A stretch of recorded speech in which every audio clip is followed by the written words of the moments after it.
Bakit hindi kaya magtulungan tayong lahat dito? 'Di ba sabi mo nga nasa iisang bangka lang tayo. Bakit hindi tayo magtulungan lahat para makatakas tayo dito at masumbong natin tong mga 'to sa pulis?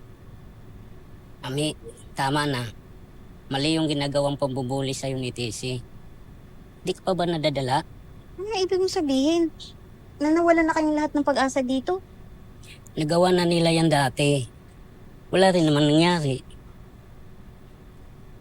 Malalim ang kapit ng sindikatong may hawak sa atin, Ami. Paano ka ba napadpad dito? Kinidnap nila ako eh.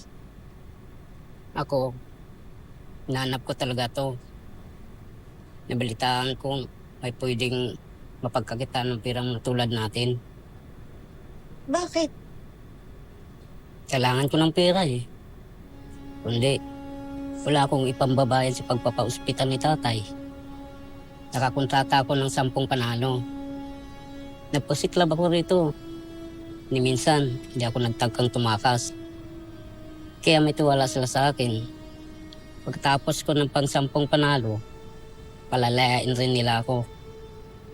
Ang ilang panalo mo na yung kagabi. Pang 9.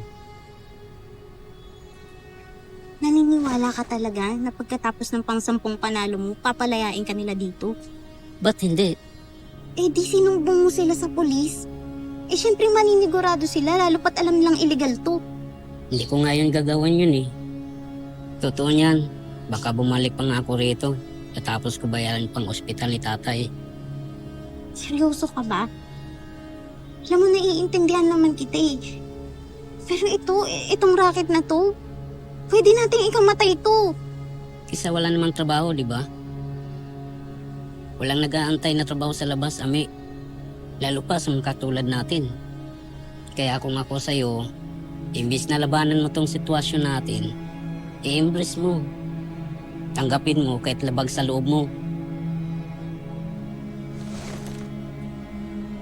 Kaiba naman tayo. Hindi ko naman pinili ito.